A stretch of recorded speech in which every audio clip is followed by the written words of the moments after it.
Salve Regina, Mater misericordiae, vita dulcedo, estes nostra salve.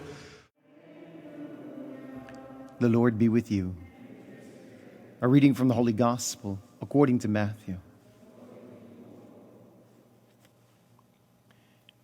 Jesus said to the crowds and to his disciples, "Woe to you, scribes and Pharisees, you hypocrites! You lock the kingdom of heaven before men. You do not enter it yourselves, nor do you allow entrance to those trying to enter. Woe to you, scribes and Pharisees, you hypocrites!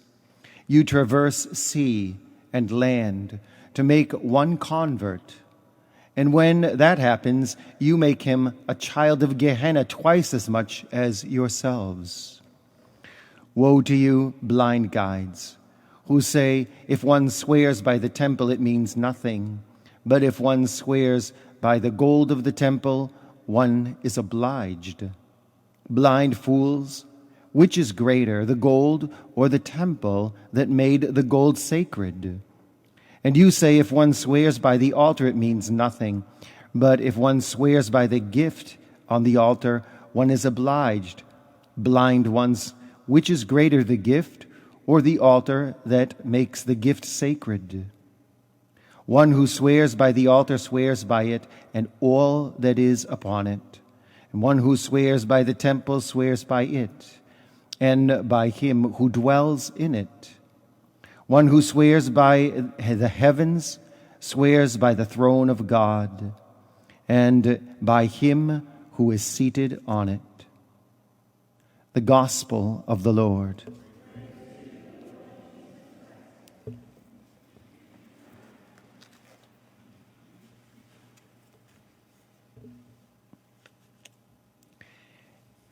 I don't know if you noticed right at the beginning of this Gospel, the artistic flair of St. Matthew. Jesus said to the crowds and his disciples, and then he starts castigating the scribes and the Pharisees. He talks right over their heads to a different audience. It's interesting. But besides all that, today is the beginning of the 7 woes. Okay? How many of you remember Fonzie when he said woe? Well, it's not that kind of woe. The 7 woes are going to go on for a couple of days where Jesus is chastising the hypocrisy of the Pharisees. On the other hand, in contrast, you have St. Paul writing to the Thessalonians and acclaiming them for the faith in their community, calling to mind your work of faith and labor of love, endurance of hope of our Lord Jesus Christ. This is what Jesus is looking for from his disciples, and what is missing with the Pharisees. It's not about following everything perfectly, and that's not to throw out the rules, because Jesus has said that before. He's not coming to throw those things out. But it's the spirit that's in them. It's the spirit of the people who are following these commandments, these prescriptions. And so here, St. Paul is talking about that the Thessalonians have works of faith. And these labors of love and this endurance of hope. In other words, the most important thing is the salvation that God has handed out to us.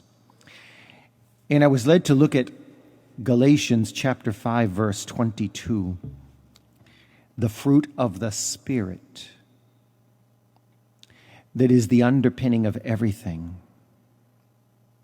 The fruit of the Spirit, and the first one that's identified is, anybody know? Love. Isn't that the first lesson we want to teach our children? Isn't that the first thing they need to know? Mommy and Daddy love me.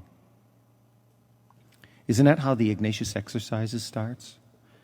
It gives us a foundation in God's love, and then it brings us to facing our sin, but only because we trust in the one who loves us to heal us.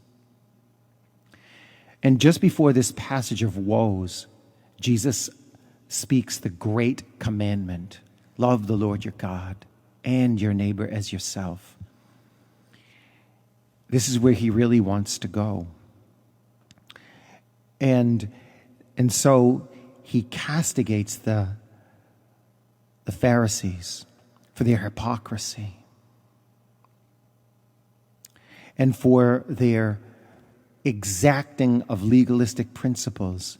I was reminded of something I read, how we need to structure parishes.